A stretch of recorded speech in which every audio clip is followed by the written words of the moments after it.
Perkenalkan, kami dari kelompok 3 ingin mencoba mempresentasikan hasil diskusi kami mengenai PSAK 2, yaitu laporan arus kas. Tak kenal maka tak sayang, maka kenalkan kelompok kami yang beranggotakan 7 orang.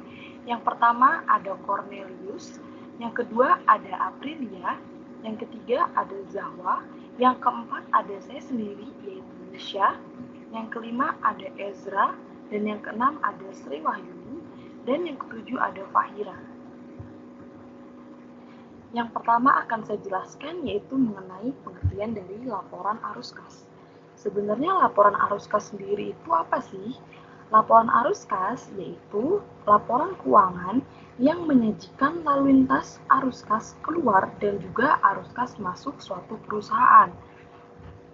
Dan informasi arus kas ini berguna untuk menilai kemampuan suatu perusahaan dalam menghasilkan kas dan setara kas serta menilai kebutuhan kas entitas untuk menggunakan arus kas tersebut. Lalu tujuan PSAK 2 ini apa sih? Tujuan PSAK yaitu memberikan pengaturan atas informasi yang menggambarkan perubahan historis dalam kas dan setara kas yang diklasifikasikan atas aktivitas operasi, investasi, dan pendanaan selama satu periode. Jadi dalam pembuatan laporan arus kas ini, pedoman utamanya yaitu urutan dari PSAK. Nah, di sini ada 3 manfaat laporan arus kas. Yang pertama yaitu memberikan informasi yang memungkinkan para pengguna untuk mengevaluasi perubahan dalam aset bersih entitas, struktur keuangan, dan juga kemampuan mempengaruhi jumlah serta waktu arus kas dalam rangka penyesuaian terhadap keadaan dan peluang yang berubah. Yang kedua, yaitu menilai kemampuan entitas dalam menghasilkan kas dan juga setara kas, dan juga memungkinkan para penggunanya untuk mengembangkan model untuk menilai dan membandingkan nilai sekarang dari arus kas masa depan atau future cash flows dari berbagai entitas. Dan yang terakhir, manfaatnya yaitu meningkatkan daya banding pelaporan kinerja operasi berbagai entitas. Presentasi selanjutnya akan dijelaskan oleh teman saya.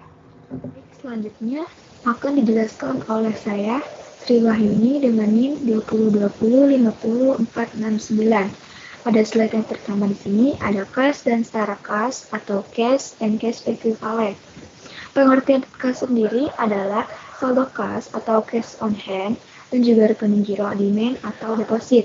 Nah, sementara setara kas atau cash equivalent adalah investasi yang sifatnya sangat liquid, berjangka pendek dan dengan cepat dapat dijadikan kas dalam jumlah yang dapat ditentukan dan tentu memiliki risiko perubahan nilai yang tidak signifikan. Nah, di sini yang termasuk ke dalam setara kas ada 3 hal. Yang pertama adalah investasi seperti itu tempo dalam waktu 3 bulan atau kurang. Yang kedua adalah saham, di mana saham yang termasuk di sini adalah preferen yang jatuh temponya telah ditentukan. Dan yang terakhir adalah cerukan atau bank overdraft, yang adalah perpanjangan kredit dari bank yang diberikan ketika saldo rekening kas mencapai angka 0. Nah, arus kas sendiri tidak termasuk mutasi antara pos-pos yang termasuk kas atau setara kas. Penyajian laporan arus kas. Laporan arus kas melaporkan arus kas selama periode tertentu dan diklasifikasikan menurut aktivitas operasi, investasi, dan pendanaan. Nah, penyajian ketiga aktivitas tersebut dengan cara yang paling sesuai dengan bisnisnya masing-masing. Misal pelunasan, pinjaman dan bunganya, itu dapat diidentifikasikan ke dalam lebih dari satu aktivitas, yaitu pendanaan dan operasi. Arus kas operasi, di dalamnya itu ada aktivitas operasi. Apa sih aktivitas operasi itu? Jadi, aktivitas operasi adalah aktivitas penghasil utama pendapatan entitas dan aktivitas lain yang bukan merupakan aktivitas investasi dan pendanaan.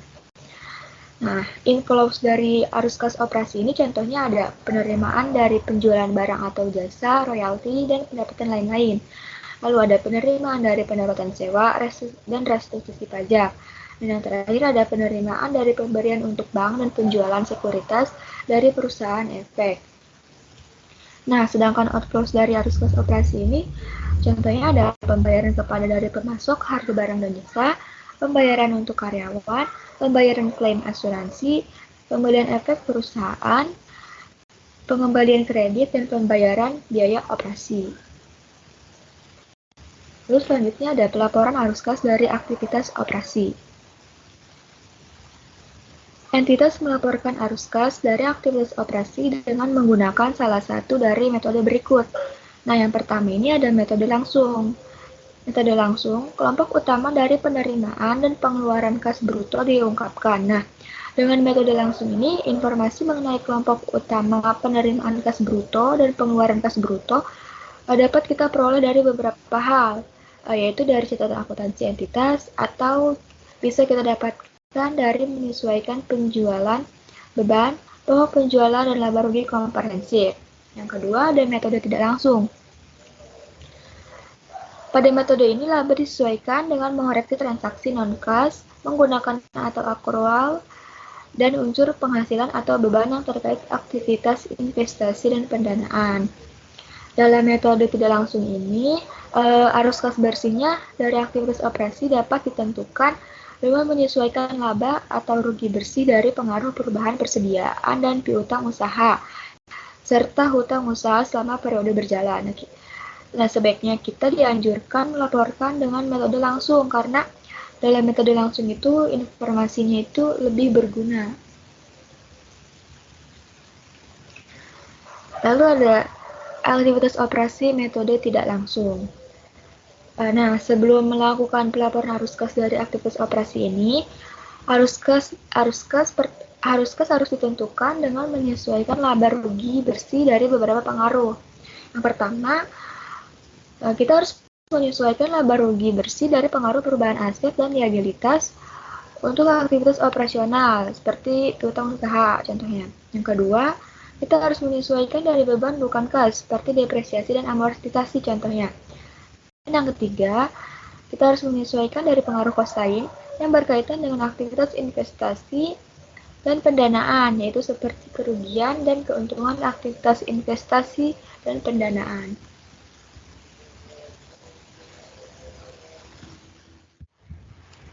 Baik, selanjutnya saya akan menjelaskan tentang penyajian laporan arus kas yang kedua, yaitu mengenai aktivitas arus kas investasi. Nah, apa sih itu aktivitas investasi? Jadi, aktivitas investasi itu adalah perolehan dan pelepasan aset jangka panjang serta investasi lain yang tidak termasuk setara kas. Nah, aktivitas investasi ini tuh mencerminkan sejauh mana sih pengeluaran yang telah terjadi untuk sumber daya yang diintensikan atau dimaksudkan menghasilkan kas di masa depannya. Nah, berikut ini adalah beberapa contoh nih, teman-teman, dari arus kas yang timbul dari aktivitas investasi, yang dibagi menjadi dua, yaitu ada inflow dan outflow. Nah, sekarang kita akan pelajari aktivitas inflow terlebih dahulu, di mana aktivitas inflow itu terdiri dari yang pertama, penerimaan kas dari penjualan aset tetap, aset tidak berwujud, dan aset jangka panjang lainnya. Yang kedua, penerimaan kas dari kontrak future atau forward, di mana future-nya itu untuk pendanaan. Yang ketiga, penerimaan penjualan instrumen utang atau kas selain yang diperdagangkan. Dan yang terakhir itu adalah penerimaan kas dari pelunasan uang muka dan pinjaman dari pihak lainnya. Nah, kalau dari segi outflow-nya itu terdiri dari yang pertama, saat pembayaran kas untuk memperoleh aset tidak tetap, aset tidak berwujud, dan aset jangka panjang lainnya, di mana pembiayaan ini tuh termasuk ke dalam kaitannya dengan biaya pengembangan yang dikapitalisasi dan aset tetap yang dibangun sendiri. Yang kedua itu adalah pembayaran kas untuk future contract, forward contract, option contract, dan swap contract. Kecuali jika kontrak tersebut dimiliki untuk tujuan diperdagangkan atau diperjualbelikan, atau jika pembayaran tersebut diklasifikasikan sebagai aktivitas pendanaan. Dan yang aktivitas terakhir itu adalah pembayaran untuk membeli instrumen utang atau ekuitas, atau ventura selain yang diperdagangkan. Nah, sekarang kita masuk ke penyajian laporan arus kas yang ketiga, yaitu arus kas pendanaan, di mana aktivitas pendanaan adalah aktivitas yang mengakibatkan perubahan dalam jumlah serta kontribusi modal dan pinjaman entitas. Aktivitas pendanaan ini tuh sangat penting karena memprediksi klaim atas arus kas masa depan oleh para penyedia modal entitasnya. Sama seperti aktivitas investasi, di aktivitas pendanaan juga terdiri dari inflow dan outflow. Di mana inflow-nya itu adalah saat penerimaan kas dari penerbitan saham dan penerimaan kas dari penerbitan obligasi wesel, pinjaman jangka pendek, pinjaman jangka panjang, dan hipotek. Kalau dari outflow-nya itu ketika pembayaran kas kepada pemilik untuk menarik atau menebus saham, pelunasan pinjaman, pembayaran kas oleh lise untuk mengurangi saldo liabilitas terkait sewa pembiayaan. Selanjutnya adalah aktivitas operasi dengan metode langsung. Nah, entitas itu dianjurkan untuk melaporkan arus kas dari aktivitas operasi dengan menggunakan metode langsung. Metode langsung menyediakan informasi yang berguna dalam mengestimasi arus kas depan yang tidak dapat dihasilkan oleh metode tidak langsung. Dengan metode langsung, biasanya tuh informasi mengenai kelompok utama atas penerimaan kas bruto dan pembayaran kas bruto dapat ditentukan melalui dua cara. Yang pertama itu dari catatan akuntansi entitasnya, dan yang kedua itu dengan menyesuaikan penjualan, beban pokok penjualan, serta pos-pos lain dalam laporan laba rugi dan penghasilan komprehensif lain, yang nantinya digunakan untuk perubahan persediaan, piutang usaha, dan utang usaha selama periode berjalan, untuk pos non-kas lainnya, dan yang terakhir untuk pos lain di mana kasnya berdampak pada arus kas investasi dan pendanaan. Selanjutnya itu adalah aktivitas operasi dengan metode tidak langsung. Nah, dalam metode tidak langsung ini, arus kas bersih atau neto dari aktivitas operasi dapat ditentukan dengan menyesuaikan laba atau rugi neto dari pengaruh yang pertama, pengaruh perubahan persediaan dan piutang usaha, serta utang usaha selama periode berjalan. Yang kedua, dari pengaruh pos bukan kas seperti penyusutan, penyisihan, pajak ditangguhkan, keuntungan dan kerugian valuta asing yang belum direalisasi, serta laba entitas asosiasi yang belum dibagikan.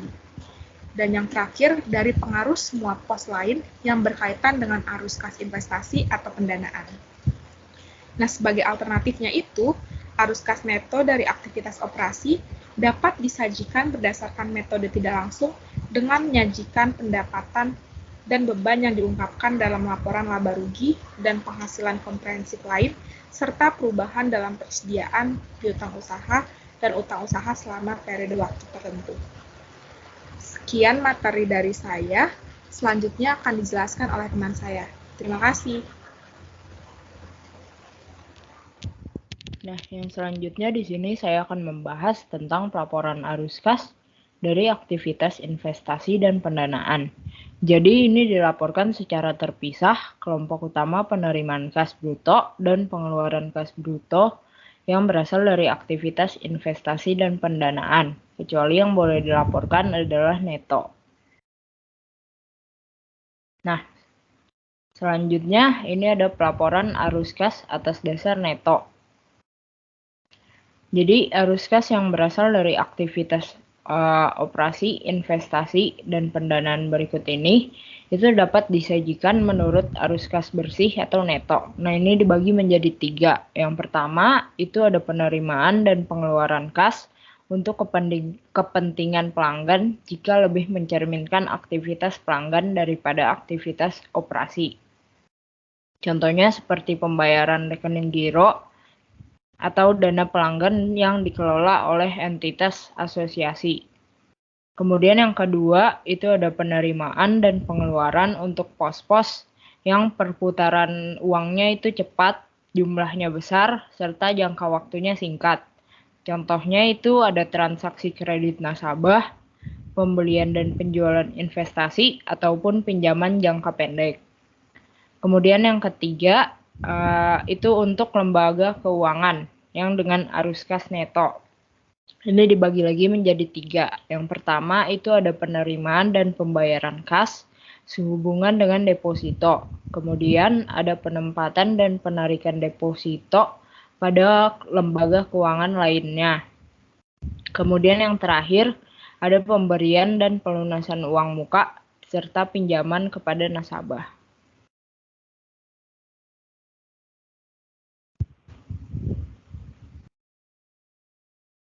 Nah, yang selanjutnya ini membahas tentang arus kas dalam mata uang asing. Jadi, jika ada arus kas dari transaksi mata uang asing, maka itu akan dibukukan dalam mata uang fungsional entitas atau perusahaan dengan mengalihkan jumlah mata uang asing tersebut dengan nilai tukar pada tanggal transaksi terjadi. Kemudian, arus kas entitas anak di luar arus kas entitas anak atau perusahaan anak di luar negeri itu akan dijabarkan berdasarkan nilai tukar pada tanggal transaksi arus kas. Kemudian yang ketiga itu harus konsisten dengan PSAK 10. Kemudian ada keuntungan dan kerugian yang belum direalisasi akibat perubahan nilai tukar, bukan arus kas. Nah, perubahan nilai tukar akan dilaporkan dalam laporan arus kas atau LAK untuk merekonsiliasi saldo awal dan akhir kas dan setara kas. Nah, kemudian ini akan membahas tentang bunga serta dividen. Jadi arus kas bunga dan dividen itu diungkapkan secara terpisah dan diklasifikasikan secara konsisten. Nah, yang pertama kita bahas yang bunga dulu. Jadi, kalau di arus kas, beban bunga itu dapat disajikan sebagai arus kas operasi ataupun pendanaan. Jadi, ini alternatif. Jadi, bisa dipilih di antara dua itu. Kemudian, jika ada pendapatan bunga, maka dapat disajikan sebagai arus kas operasi ataupun investasi. Kemudian, kita ke dividen. Dividen yang dibayarkan atau dividen tunai itu dapat disajikan sebagai arus kas pendanaan ataupun operasi, sama seperti beban bunga. Kemudian jika ada pendapatan dividen itu juga dapat disajikan sebagai arus kas operasi ataupun investasi. Baik, terima kasih Aprilia. Selanjutnya saya akan melanjutkan materi tentang pajak penghasilan. Berikut ini adalah beberapa aturan dalam PSAK 2 tentang pajak penghasilan. Poin pertama, arus kas yang berkaitan dengan pajak penghasilan diungkapkan secara terpisah.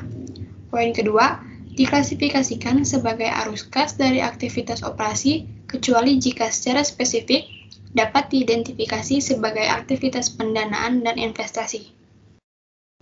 Poin ketiga, jika diklasifikasikan secara terpisah, jumlah keseluruhan pajak dibayarkan diungkapkan.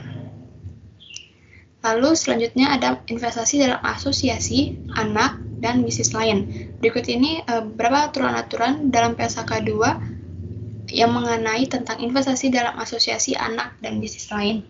Yaitu poin pertama, investasi dilaporkan hanya terkait dengan arus kas yang terjadi antara investor dan si investi. Poin kedua, arus kas yang berasal dari perolehan dan kehilangan pengendalian atas entitas anak dan bisnis lain disajikan secara terpisah dan diklasifikasikan sebagai aktivitas investasi. Poin ketiga, pengungkapan atas perolehan dan kehilangan pengendalian entitas anak dan bisnis yaitu jumlah imbalan, porsi imbalan yang merupakan kas atau setara kas, jumlah kas dan setara kas pada entitas anak di mana pengendalian hilang, jumlah aset dan liabilitas selain kas atau setara kas di mana pengendalian hilang. Selanjutnya ada ketentuan lain dalam PSAK 2. yaitu poin pertama, transaksi investasi dan pendanaan non-kas diungkapkan pada bagian lain laporan keuangan, sehingga dapat memberikan semua informasi relevan mengenai aktivitas investasi dan pendanaan tersebut. Poin kedua, entitas mengungkapkan komponen kas dan setara kas serta menyajikan rekonsiliasi jumlah tersebut dalam LAK dengan pos yang sama yang disajikan dalam laporan posisi keuangan. Poin ketiga, entitas mengungkapkan jumlah saldo kas dan setara kas yang signifikan yang tidak digunakan oleh kelompok usaha atau restriksi beserta pendapat manajemen. Poin keempat, semua peraturan ini akan berlaku efektif pada 1 Januari 2011. Lalu selanjutnya ada materi tentang amandemen PSAK 2 nomor 44A sampai 44E. Di sini saya akan menjelaskan sebagian dari amandemen tersebut. Selanjutnya akan dijelaskan oleh rekan saya. Poin pertama, pengungkapan untuk mengevaluasi perubahan pada liabilitas dari aktivitas pendanaan, yaitu ada perubahan yang timbul dari arus kas dan perubahan yang timbul dari arus non-kas. Ada pada amandemen PSAK nomor 44A. Lalu poin kedua, entitas mengungkapkan perubahan pada liabilitas yang timbul dari aktivitas pendanaan sebagai berikut, yaitu pertama, perubahan dari arus kas pendanaan, kedua, perubahan yang timbul dari perolehan atau kehilangan pengendalian entitas anak atau bisnis lain, yang ketiga, dampak perubahan tingkat kurs valuta asing, yang keempat, perubahan pada nilai wajar, dan yang kelima, perubahan lainnya. Sekian presentasi dari saya, akan lanjutkan oleh teman saya. Terima kasih. Baik teman-teman, saya akan melanjutkan presentasi dari teman saya yang sebelumnya. Di sini kita bisa melihat ketentuan yang berikutnya, yaitu mensyaratkan agar entitas menyediakan pengungkapan yang memungkinkan pengguna laporan keuangan untuk mengevaluasi perubahan pada liabilitas yang timbul dari aktivitas pendanaan. Nah, termasuk perubahan yang timbul dari arus kas maupun perubahan non-kas. Nah, ketentuan yang berikutnya itu, sepanjang diperlukan untuk memenuhi persyaratan dalam paragraf 44A, entitas mengungkapkan perubahan pada liabilitas yang timbul dari aktivitas pendanaan sebagai berikut. Yang pertama yaitu perubahan dari arus kas pendanaan. Kemudian, perubahan yang timbul dari perolehan atau kehilangan pengendalian entitas anak atau bisnis lain. Kemudian yang ketiga yaitu dampak perubahan tingkat kurs valuta asing. Yang keempat yang itu perubahan pada nilai wajar. Nah, dan juga perubahan lainnya. Oke, yang berikutnya silakan di next.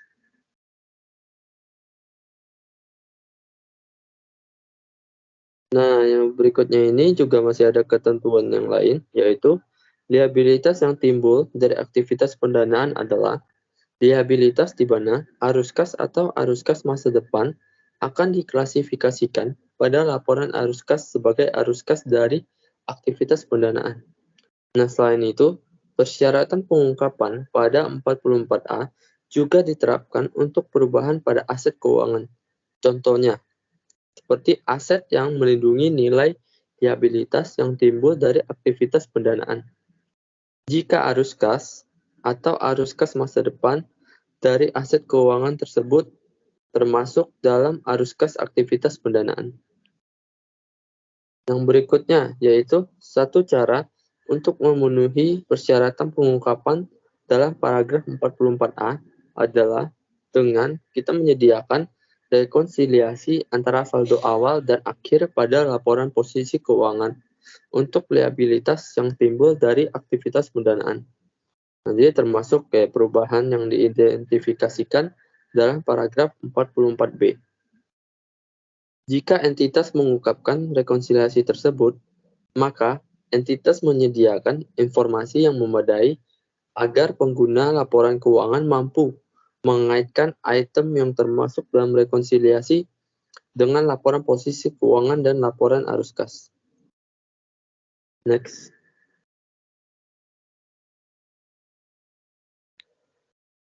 Ketentuan yang terakhir yaitu jika entitas yang menyediakan pengungkapan yang disyaratkan oleh paragraf 44A secara gabungan Dengan pengungkapan perubahan pada aset dan liabilitas lain, maka entitas mengungkapkan perubahan pada liabilitas yang timbul dari aktivitas pendanaan secara terpisah dari perubahan aset dan liabilitas lain tersebut. Next. Nah, yang berikutnya ini kita akan lihat ilustrasi laporan arus kas. Di sini laporan arus kasnya ini menggunakan metode langsung. Nah, sebelum kita lihat ke contoh soalnya, di sini saya akan menjelaskan terlebih dahulu seperti apa metode langsung laporan arus kas.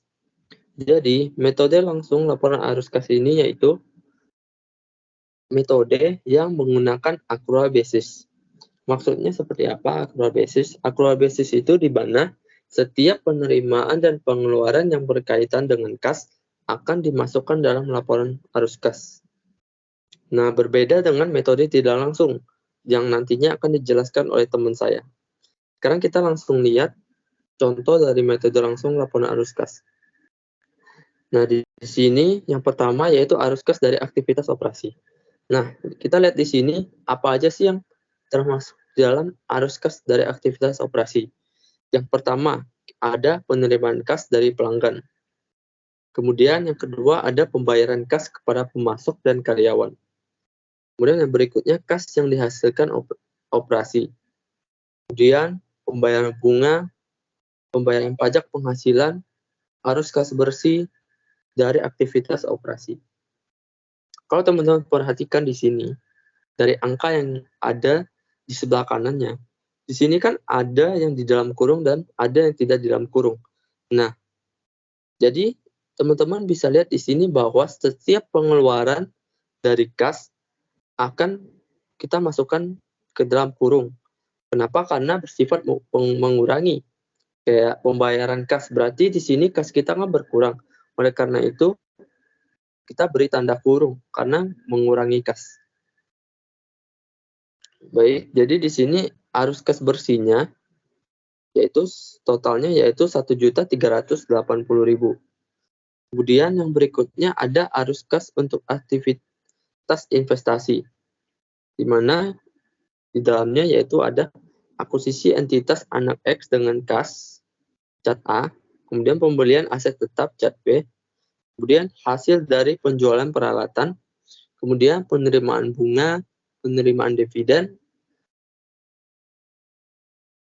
Nah, jadi total yang kita dapatkan di sini untuk arus kas bersih dari aktivitas investasi yaitu sebesar 480. Nah, di sini dalam kurung karena nominalnya itu negatif. Oleh karena itu, maka kita masukkan ke dalam kurung.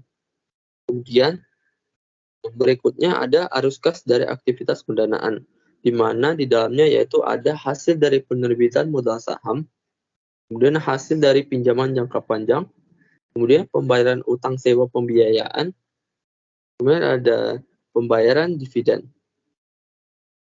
Jadi, total yang kita dapatkan di sini untuk arus kas bersih dari aktivitas investasinya yaitu sebesar 790.000. Di mana seperti yang kita tahu bahwa kita karena angkanya di sini bersifat negatif, maka seperti yang tadi kita masukkan ke dalam kurung. Kemudian di sini ada kenaikan bersih kas dan setara kas. Kemudian ada kas dan setara kas pada awal periode 120.000. Kemudian yang terakhir ada kas dan setara kas pada akhir periode, yaitu sebesar 230.000. Nah, jadi di sini kita bisa melihat contohnya dengan penjumlahan yang sudah kita lakukan, maka hasil yang kita dapatkan yaitu bisa kita lihat di kas dan setara kas pada awal periode dan kas dan setara kas pada akhir periode. Di sini kita melihat bahwa ada terjadinya kenaikan pada kas perusahaan kita. Baik, sekian yang bisa saya jelaskan. Yang berikutnya akan dijelaskan oleh teman saya. Selanjutnya, saya akan menjelaskan arus kas operasi metode tidak langsung. Metode tidak langsung adalah metode penyesuaian laporan arus kas di mana dibuat rekonsiliasi antara laba yang dilaporkan dengan aliran kas, dimulai dengan laba bersih usaha dan mengubahnya menjadi arus kas bersih dari aktivitas operasi. Nah, kemudian ada kata kunci dalam penyusunan laporan arus kas. Yang pertama itu aset. Nah, jika asetnya naik, maka dia akan dikurangi. Dan jika asetnya turun, maka dia akan ditambahkan. Nah, yang kedua itu ada kewajiban dan ekuitas. Jika kewajiban dan ekuitasnya itu naik, maka dia akan ditambahkan. Dan jika kewajiban dan ekuitasnya itu turun, maka dia akan dikurangi. Lalu, yang pertama, kita akan mencatat laba sebelum pajak sebesar 3.350.000 yang didapat dari laporan laba rugi. Nah, yang selanjutnya kita akan melakukan penyesuaian terhadap akun aset maupun utang. Nah, yang pertama itu ada penyusutan sebesar 450.000. Kemudian ada kerugian selisih kurs sebesar 40.000. Nah, selanjutnya ada pendapatan investasi sebesar 500.000, tetapi di sini pendapatan investasi itu berkurang karena pendapatan investasi itu termasuknya aset kan, dan asetnya naik, maka dia dikurang. Nah, kemudian ada beban bunga sebesar 400.000. Nah, selanjutnya ada kenaikan piutang usaha dan piutang lain sebesar 500.000. Nah, kenapa kenaikan piutang usaha dan piutang lain itu dikurang? Karena dia juga termasuknya aset, lalu asetnya itu naik, maka dikurang. Nah, kemudian ada penurunan persediaan sebesar 1.050.000. Lalu ada penurunan utang usaha sebesar 1.740.000. Nah, kenapa dia dikurangi? Karena dia itu masuknya kewajiban. Nah, dan kewajibannya itu turun, maka dia dikurangi. Nah, kemudian ada kas yang dihasilkan dari operasi sebesar 2.550.000. Lalu ada pembayaran bunga sebesar 270, dia dikurangi karena dia itu termasuknya utang atau kewajiban. Jadi dia turun, lalu dikurangi. Nah, kemudian ada pembayaran pajak penghasilan sebesar 900.000. Dia sama kayak pembayaran bunga karena dia masuknya itu utang atau kewajiban. Nah, kewajiban atau utang itu nilainya turun, maka dia dikurangi. Nah, selanjutnya ada arus kas bersih dari untuk aktivitas operasi sebesar 1.380.000. Nah, di slide selanjutnya itu ada metode tidak langsung juga, lanjutan dari yang sebelumnya, yaitu penerimaan bunga dan komisi sebesar 28.447.000. Kemudian ada pembayaran bunga sebesar 23.436.000. Kemudian ada pembayaran piutang yang telah dihapus sebesar 237.000. Kemudian ada pembayaran kas kepada karyawan dan pemasok itu berkurang 997.000. Nah, dari keseluruhan itu didapatkan 4.224.000. Nah, lalu ada kenaikan penurunan dalam aset operasi. Nah, dana jangka pendeknya itu dikurang sebesar 650.000. Kemudian ada deposito untuk tujuan pengendalian moneter sebesar 234.000. Dana uang muka kepada pelanggannya itu 288.000. Nah, kemudian kenaikan bersih dalam piutang kartu kredit itu dikurangi sebesar 360.000. Lalu surat berharga jangka pendek yang diperjualbelikan itu dikurangi sebesar 120.000. Nah, lalu ini ada kenaikan penurunan dalam utang obligasi. Nah, ini depositonya itu dari pelanggan sebesar 600.000, lalu sertifikat deposito yang dijual belikan itu dikurangi 200.000, kas bersih dan aktivitas operasi sebelum pajak itu totalnya 3.440.000. Nah, lalu yang terakhir ada pajak penghasilannya itu sebesar 100.000 tetapi dia dikurangi.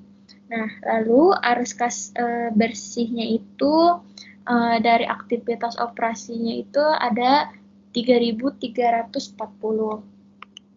Nah, selanjutnya itu rekonsiliasi. Nah, sebelumnya itu saya akan menjelaskan rekonsiliasi itu apa. Rekonsiliasi adalah daftar yang berisi penyebab perbedaan selisih saldo kas menurut catatan perusahaan dan menurut catatan bank.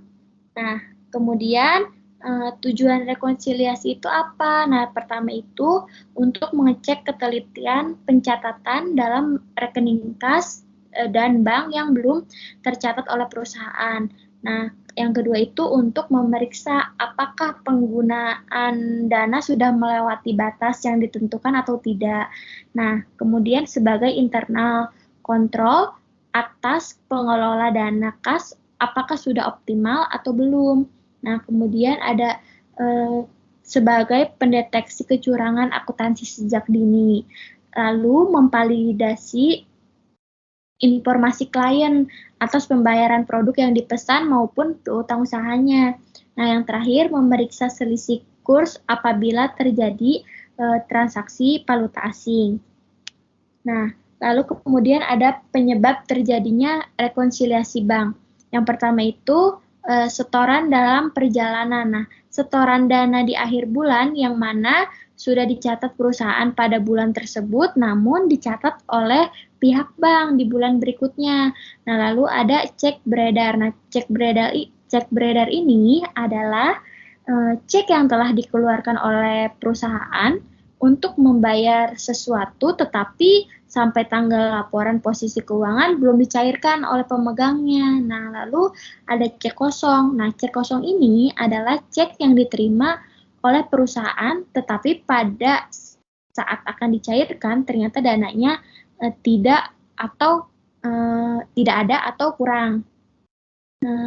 Lalu ada penagihan piutang oleh bank. Nah, jika bank melakukan penagihan untuk nasabahnya dan berhasil, biasanya nasabah baru mengetahuinya setelah menerima rekening koran.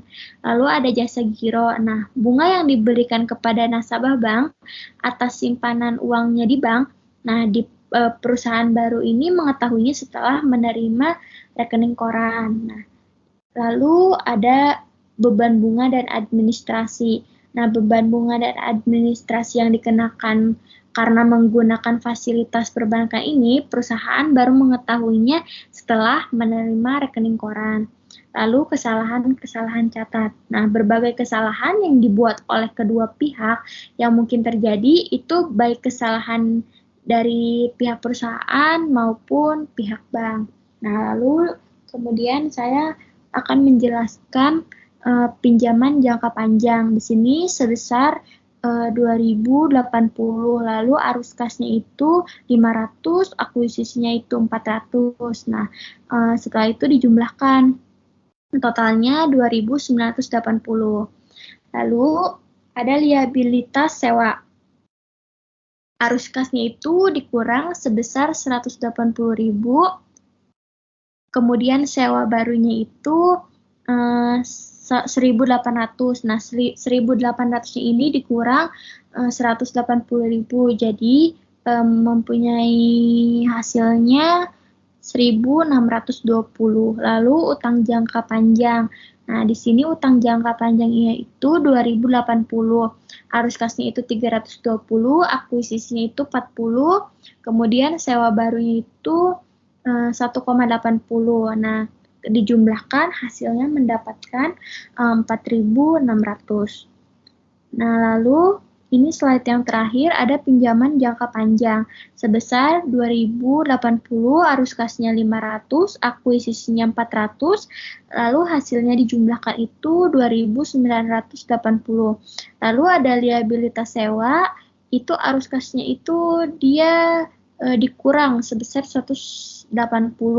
Lalu sewa barunya itu 1.800, kemudian 1.800-nya sama, dikurang 180, hasilnya 1.620. Nah, yang terakhir itu utang jangka panjang sebesar 2.080. Arus kasnya itu dikurang 320 dan akuisisinya itu 400, kemudian sewa barunya itu 1,80. Nah, dijumlah itu hasilnya 4.600. Sekian presentasi dari kelompok kami. Terima kasih.